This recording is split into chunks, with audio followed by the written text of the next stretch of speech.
السلام علیکم ورحمۃ اللہ وبرکاتہ۔ سیدنا کریم صلی اللہ تعالی علیہ وآلہ وسلم۔ باب الامامتی فرض علوم کورس میں چل رہا تھا امامت کا بیان، جس میں ہم صحت اقتداء کی جو شرائط تھیں وہ بھی پڑھ چکے تھے، اور جماعت کی معافی یعنی کن صورتوں میں آدمی اگر جماعت کو چھوڑے تو جماعت کا ثواب ملے گا۔ آج انشاءاللہ ہم پڑھیں گے امامت کا مستحق کون ہے اور صفوں کی ترتیب، اور ساتھ یہ بھی پڑھیں گے کہ کن لوگوں کی امامت مکروہ ہے۔ تو یاد رکھیں، سب سے پہلے ہم جانیں گے کہ امامت کا مستحق کون ہے۔ اگر ایک مسجد میں بہت سارے لوگ جمع ہو جائیں،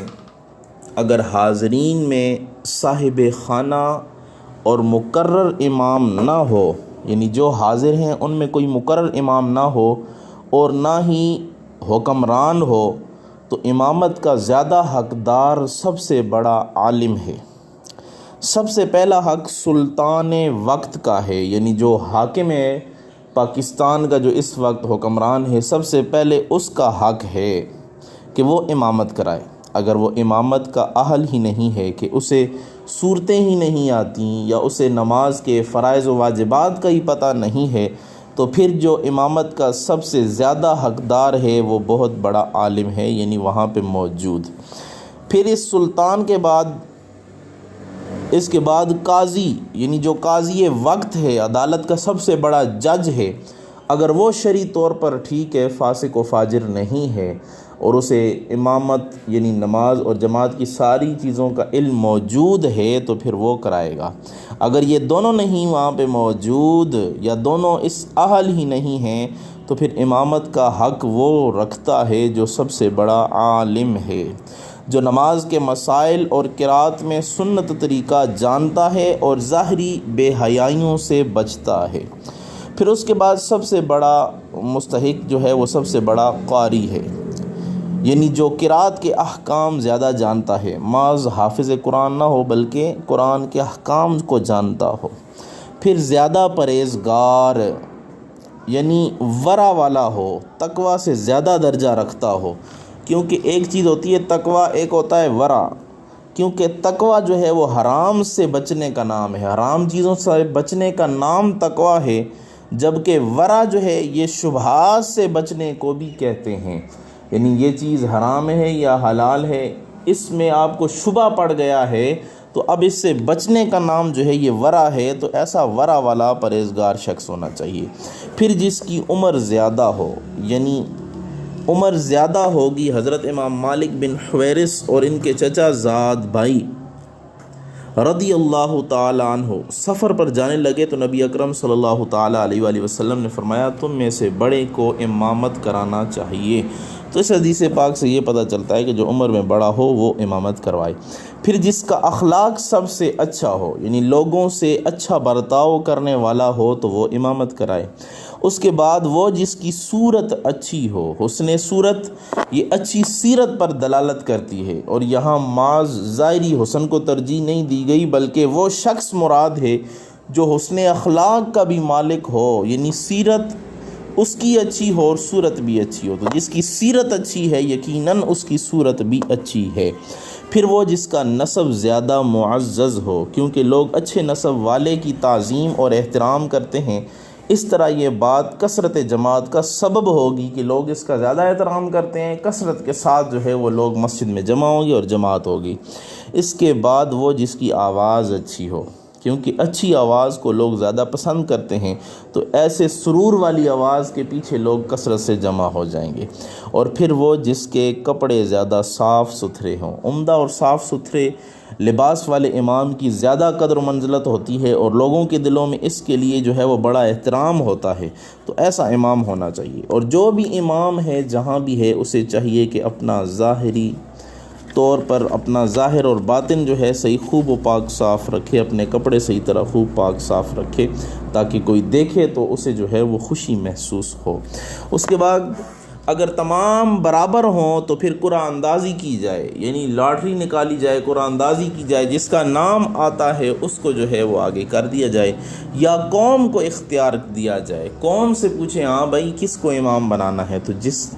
طرف زیادہ آدمی رائے دیں اس کو امام بنایا جائے۔ اگر اختلاف پیدا ہو جائے تو اس کا اعتبار کیا جائے جس کو زیادہ لوگ پسند کریں۔ اگر انہوں نے اس کو آگے کیا جو زیادہ حق نہیں رکھتا تو انہوں نے برا کیا، یعنی انہوں نے اچھا کام نہیں کیا، سب سے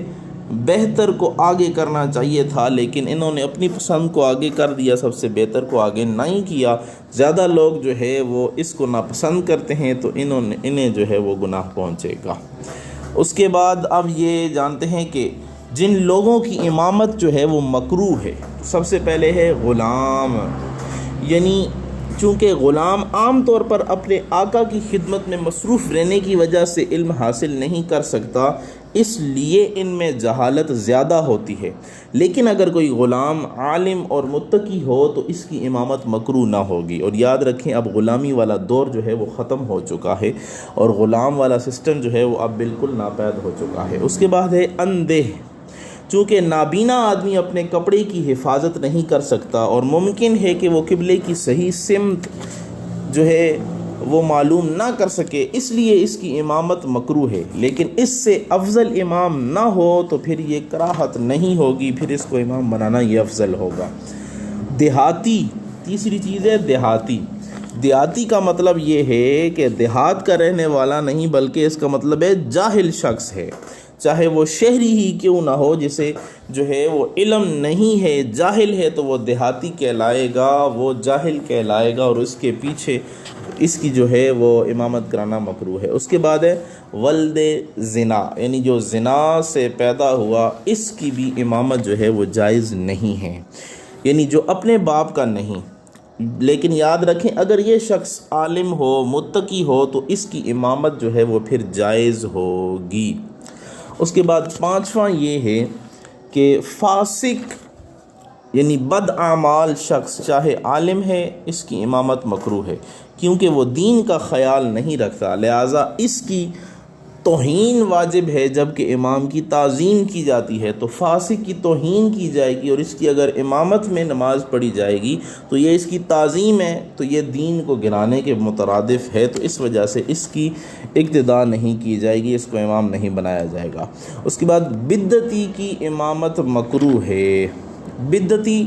اب یاد رکھیں بدعت کسے کہتے ہیں؟ بدعت لغوی معنی کے اعتبار سے نئی چیز کو کہتے ہیں،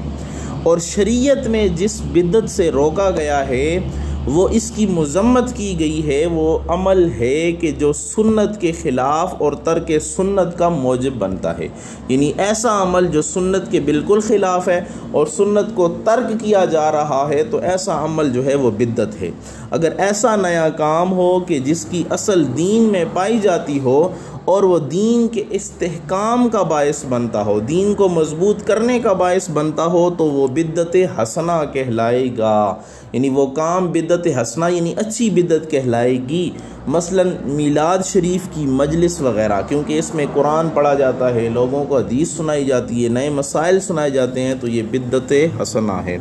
بلکہ بعض نئے کام تو ایسے ہیں جو واجب ہیں،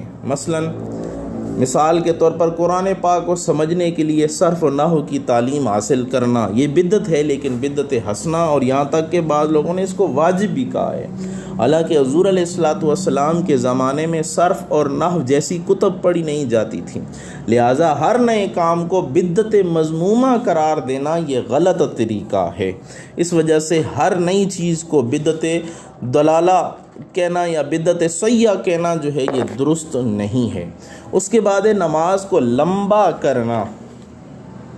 یہ یاد رکھیں نماز کو لمبا کرنے سے لوگ جماعت سے نفرت کرنے لگتے ہیں اور تنہا پڑھنے کو ترجیح دیتے ہیں، تو جس سے جماعت کو نقصان پہنچتا ہے، اس لیے نبی اکرم صلی اللہ علیہ وسلم نے فرمایا جو امامت کرائے وہ نماز مختصر پڑھائے، تو زیادہ لمبی قرات نہیں کرنا چاہیے کہ پیچھے بیمار ہوں یا بوڑھے ہوں یا مسافر ہوں، کہیں کام پہ جانے والے ہوں اور وہ اکتا جائیں، تو اس وجہ سے اتنی تلاوت کرنی چاہیے کہ پیچھے بیمار بزرگ ان تمام لوگوں کا جو ہے وہ خیال رکھنا چاہیے۔